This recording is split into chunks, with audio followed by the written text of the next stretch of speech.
जाने कितने झूले थे फांसी पर, कितनों ने गोली खाई थी।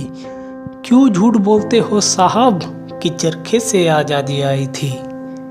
मात्र 23 साल की उम्र में देश के लिए न जाने क्या क्या कर दिया, लोग उनकी 100 साल की उम्र में भी नहीं कर पाते। तो आज हम बात करेंगे अमर शहीद भगत सिंह के बारे में। 28 सितंबर 1907 को पंजाब के बंगा में भगत सिंह का जन्म हुआ था। वैसे आज वो हिस्सा पाकिस्तान में है। पिताजी का नाम सरदार किशन सिंह और माताजी का नाम विद्यावती कौर। बचपन से ही भगत सिंह अंग्रेज सरकार की हर चीज़ का बहिष्कार करते थे, इसलिए उन्होंने डीएवी यानी दयानंद इंग्लो विद्या स्कूल में पढ़ाई की। पढ़ाई में ये बहुत ही तेज थे, लेकिन कभी भी इन्होंने पढ़ाई करने के लिए पढ़ाई नहीं की। अपने स्कूल का सिलेबस तो ठीक है, लेकिन ये बाहरी दुनिया की इतनी ज़्यादा किताबें पढ़ चुके थे और उसी तरह से उनका दिमाग भी उस तरह से चलता था। फिर एक दिन 13 अप्रैल 1919 के दिन जलियांवाला बाग में रोल एक्ट के विरुद्ध एक सभा चल रही थी। जनरल डायल अपनी पूरी टीम के साथ वहां पर आता है और बिना कुछ बोले वहां के लोगों में फायरिंग करवा देता है। हजारों बेकसूर लोग कुछ ही समय में मारे जाते हैं। कुछ लोग अपनी जान बचाने के लिए पास में एक कुआं होता है, उसमें कूद जाते हैं, लेकिन कोई भी बच नहीं पाता। जब ये बात भगत सिंह को पता चलती है, तब वो करीब 12 या 13 साल के होंगे। तब वो अपने घर से 40 किलोमीटर दूर चलकर उस जगह पर पहुंचते हैं और उस दृश्य को देखते हो मानो उस दृश्य ने उनको अंदर ही अंदर जकड़ रखा हो। वो कसम खाते हैं कि चाहे कुछ भी हो जाए, इन अंग्रेजों को तो मैं यहाँ से भगा के रहूँगा। उस समय गांधी जी का बहुत ही बड़ा नाम हो गया था। अब गांधी जी का जो तरीका है अहिंसा वाला, कि चाहे कुछ भी हो जाए लेकिन हमको हाथ नहीं उठाना है, ये उनका तरीका था। तो उन्होंने 1 अगस्त 1920 के दिन गांधी जी ने असहयोग आंदोलन की शुरुआत की। असहयोग आंदोलन यानी कि अंग्रेजों की जितनी भी चीज़ें हैं उन सभी चीज़ों का बहिष्कार करना। उनकी नौकरी, उनकी स्कूल, उनकी कॉलेज, उनका टैक्स, सभी चीज़ का ये लोग जाके वहाँ पे बहिष्कार करते हैं। उस समय भगत सिंह बहुत ही छोटे होते हैं। भगत सिंह भी इस आंदोलन में जाते हैं। 5 फरवरी 1922 का दिन चोरा चोरी नाम का एक जुलूस निकलता है इसी आंदोलन में। अब वहाँ पे ये लोग अंग्रेजों की हर चीज़ का बहिष्कार करते हैं। पुलिस इनको रोकने की बहुत ही कोशिश करती है, लेकिन ये लोग रुकते नहीं है। पुलिस वाले भीड़ के कुछ लोगों को गोली मार देते हैं, वो लोग वहीं पे मर जाते हैं। भीड़ इतनी बेकाबू हो जाती है कि पुलिस स्टेशन को ही आग लगा देती है। 22 अंग्रेज पुलिस अफसर उसमें जलकर मर जाते हैं। ये बात गांधी जी को पता चलती है तो वो बहुत ही दुखी हो जाते हैं। वो कहते हैं कि मैं यहाँ आंदोलन की बातें कर रहा हूँ, अहिंसा की बातें कर रहा हूँ, और तुम वहाँ पे लोगों को जला रहे हो। आंदोलन बंद करो, मैं तुरंत इस आंदोलन को वापस लेता हूँ।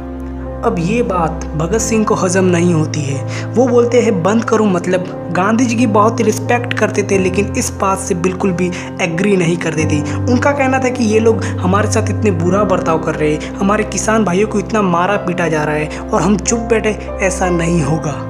वक्त बीतता जा रहा था। भगत सिंह अब कॉलेज में आ गए थे। कॉलेज में बहुत सारी किताबें पढ़ डाली। को करिकुलर एक्टिविटीज़ में तो भाग लिया ही करते थे, एक्टिंग वैक्टिंग भी किया करते थे। एक दिन घर वालों ने कहा कि बेटा अब तेरी शादी की उम्र हो गई है, दुल्हन को घर ले आ। तब भगत सिंह ने अपनी माँ से कहा कि माँ, मेरी तो एक ही दुल्हन है, मेरे देश की आज़ादी ही मेरी दुल्हन है।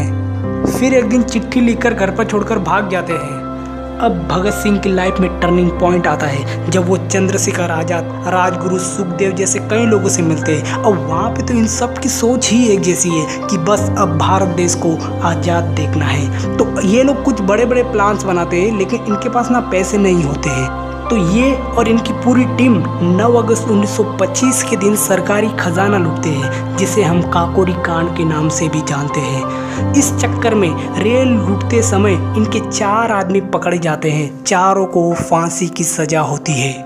अब भगत सिंह का जो गुस्सा है वो और बढ़ने लगता है। पत्रिका लिखना शुरू कर देते हैं, खुद ही लिखते थे, खुद ही बांटते थे। भगत सिंह अब 20 साल के हो गए थे, मतलब छोटे थे तब उनकी सोच ऐसी थी, अब तो 20 साल के हो गए हैं। अब उनकी सोच की देश के प्रति कितनी गहरी हो चुकी होगी। ये लोग लाला लाजपत राय से मिलते हैं। HRA का नाम बदलकर HSRA कर देते हैं। हिंदुस्तान सोशलिस्ट रिपब्लिक एसोसिएशन, निशाना था साइमन कमीशन। अब ये लोग फिर से वहाँ पर जाते हैं, नारेबाजी लगाना शुरू कर देते हैं। इस मोर्चे में पुलिस इन पे लाठी चार्ज कर देती है। लाला जी को तो लाठियों से बहुत पीटा जाता है, वो इस दर्द को सहन नहीं कर पाते हैं और कुछ ही हफ्तों बाद उनकी अस्पताल में मौत हो जाती है। इन्हीं सभी के सामने भगत सिंह, सुखदेव, राजगुरु। अब भगत सिंह ने तय किया कि अब नारेबाजी से कुछ नहीं होगा, सीधा मारेंगे उसको जिसने ये लाठी चार्ज का ऑर्डर दिया था। वैसे लाठी चार्ज का जो ऑर्डर है वो जेम्स स्कॉट ने दिया था। तो ये लोग पूरी प्लानिंग के साथ पुलिस स्टेशन के बाहर जाते हैं, अपनी अपनी जगह बना लेते हैं और खड़े हो जाते हैं। प्लान में थोड़ी गड़बड़ हो जाती है। जेम्स स्कॉट तो आता नहीं है और उसकी जगह पे सैंडर्स बाइक लेके आता है। हमारे जो राजगुरु भाई है वो सीधा गोली मार देते हैं। वो भाई साहब बाइक से नीचे गिर जाते हैं। भगत सिंह पास जाते हैं और 3 गोली मारकर खेल खत्म कर देते हैं। फिर ये लोग वहाँ से भाग जाते हैं। ये लोग वांटेड की लिस्ट में आ गए थे। पुलिस इनको पागलों की तरह ढूंढती है। अब ये लोग भी ना कुछ कम नहीं है। लाहौर की हर दीवार पर पोस्टर चिपकाया कि हमने सैंडर्स को मारकर लाला लाजपत राय की मौत का बदला ले लिया। इस बात से अंग्रेज सरकार का गुस्सा और भी बढ़ गया कि हमारे सामने आके हमारे आदमी को मार दिया, कैसे भी करके इनको पकड़ो। लाहौर में हर आदमी को चेक करो, लाहौर से निकलने वाली हर ट्रेन को चेक करो, लाहौर से बाहर नहीं जाने चाहिए ये। अब इनका लाहौर में रहना सेफ नहीं था। ऐसा नहीं था कि इनको पकड़े जाने का डर था, लेकिन अभी आगे बहुत बड़े बड़े काम बाकी थे। अब कुछ अंग्रेजों ने इनका चेहरा देख लिया था, तो इनका लुक चेंज करना बहुत ही ज़रूरी था। तो भगत सिंह ने अपना वो सूट बूट, मूछे, हैट एकदम हीरो की तरह बन जाते हैं। भगवती चरण बोरा की पत्नी से कहा कि थोड़ी देर के लिए तुम मेरी पत्नी बनकर रहो जब तक हम लाहौर में हैं, नहीं तो इन लोगों को शक होगा, एक फैमिली जैसा लगना चाहिए ना। ये लोग रेलवे स्टेशन पर पहुंचते हैं। पुलिस के सामने से ये लोग आराम से निकल जाते हैं, कोलकाता चले जाते हैं। अब लोगों के दिमाग में भगत सिंह की बहुत ही नेगेटिव इमेज हो गई थी।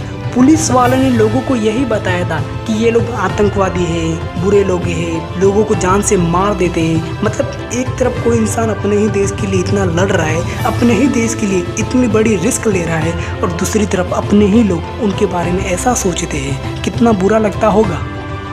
मुख्य रूप से इनके सामने 2 इश्यू थे। पहला तो ये कि लोगों के दिमाग में इनकी बहुत ही गलत इमेज थी, और दूसरा ये कि ये गोरे लोग ठीक से सुन नहीं रहे हैं। तो भगत सिंह और उनकी पूरी टीम डिसाइड करती है कि हम लोग असेंबली में जाके बम फोड़ेंगे। तो सभी ने कहा बिल्कुल सही बात है, ये बम के धमाके से गोरों के कान के पर्दे भी खुलेंगे, ये लोग हमसे डरेंगे भी और हम लोग वहाँ से भाग भी सकते हैं। तो भगत सिंह ने कहा कि नहीं, ऐसा नहीं होगा, जो भी इस काम के लिए जाएगा वो वापस नहीं आएगा, वो अपने आप को सरेंडर कर देगा। तो सभी ने कहा सरेंडर क्यों?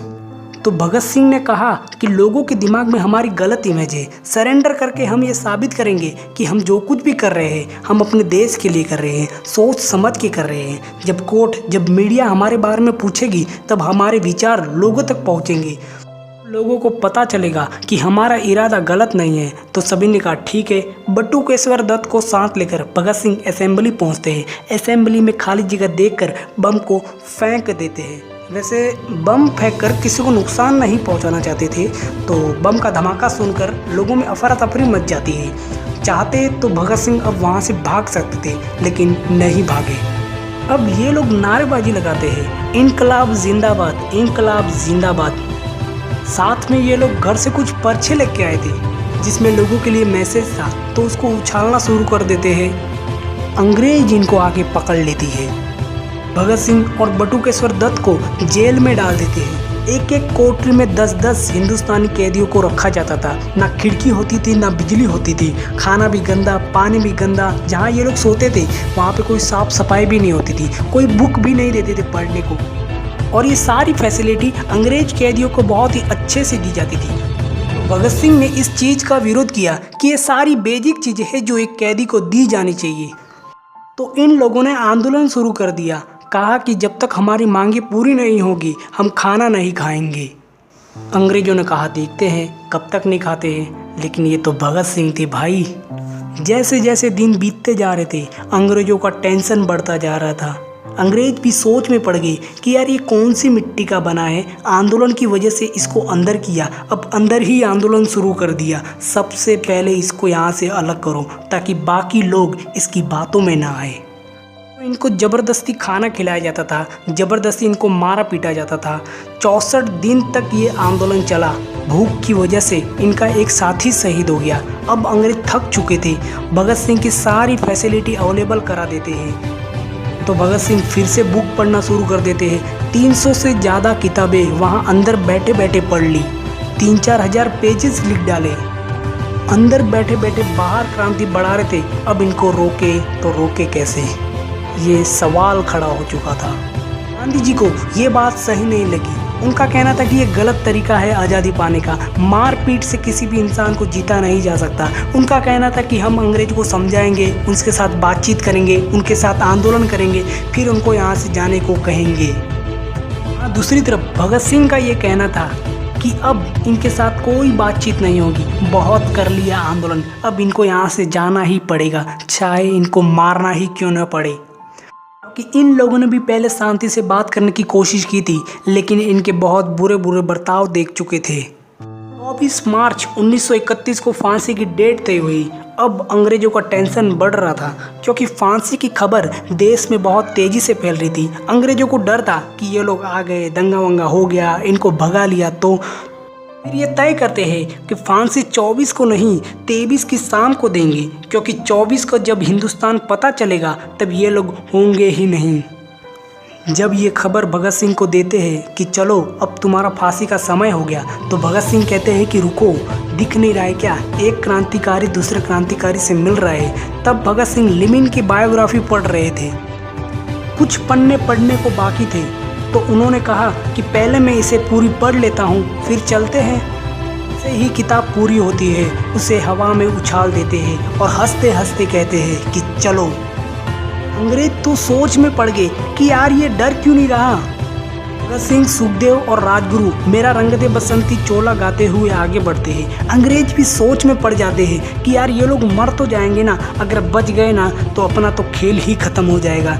ये लोग नारेबाजी लगाते हुए आगे बढ़ते हैं, इंकलाब जिंदाबाद, इंकलाब जिंदाबाद, और फांसी के गले को चूम जाते हैं। ऐसे वीरों को जिसने भारत देश की आज़ादी के लिए हंसते हंसते फांसी को चूम जाते हैं।